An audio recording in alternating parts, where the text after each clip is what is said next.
Hey, what's up everybody? This is Alex from Not Casuals, and today we're going to be playing Star Wars The Old Republic, and we'll be showing you a few stuff in the options that you might like to add to your own settings, you know?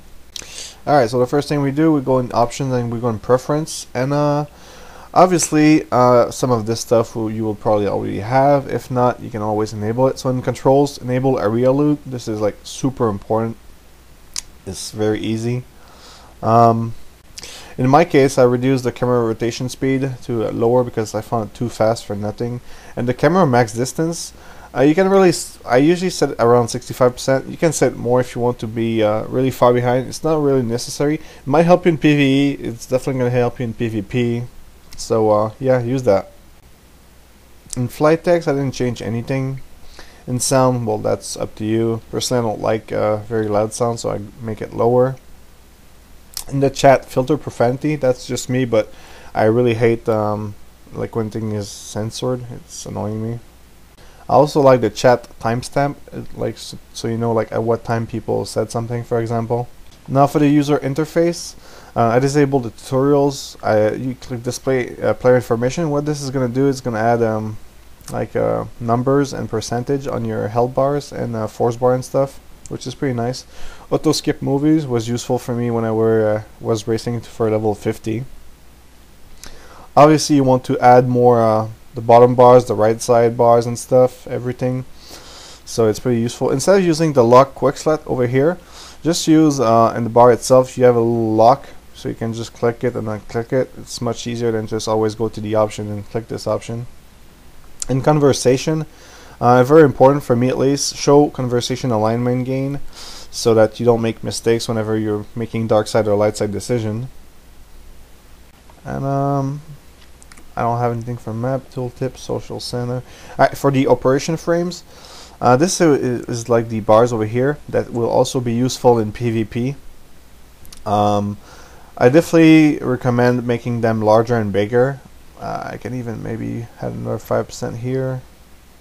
Another 5% here probably. Apply, and you see that the bars are a bit bigger, and you can also click which one is it? I think it's show health text. Yeah, it is. So you click show health text and it's gonna show the actual numbers, which can be useful at times. So if you're not sure, like depending on the player, like some players like will have the same percentage of HPs, but for one player it's gonna be like 5,000, for the other one's gonna be 2,000, so you need to know. Alright, for the graphics setting, it's really up to you. In my case, I don't like FPS drops, and since I record and I stream sometimes, I keep my graphics to minimum. But my computer can handle like pretty high, except maybe I cannot handle the high anisotropy for some reason. Just get too much FPS drops, so I don't do it. Now for social, you can click hide head slot if you don't like your helmet. Keep in mind a lot of your helmet, or like hoodies if you want, are going to be part of your chest piece and not your actual helmet, so you have to be careful with that. I like to show my Sith corruption, even though I can't really see it since I have a mask, but when I didn't have a mask I like seeing it. But if you're a Republic, you won't need this unless you're actually a Dark Jedi or something. So yeah, and show legacy bar. Alright, now for the legacy title.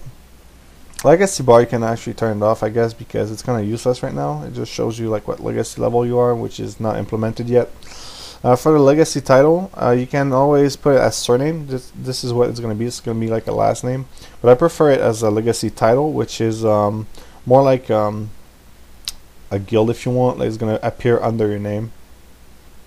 I'll show you. So yeah, it's going to appear like this. You have your title, your name, then you're going to have your legacy under, and then you're going to have your guild under if you have a guild. Alright, now for the nameplates. The only thing actually changed in there is the always show resolve bar.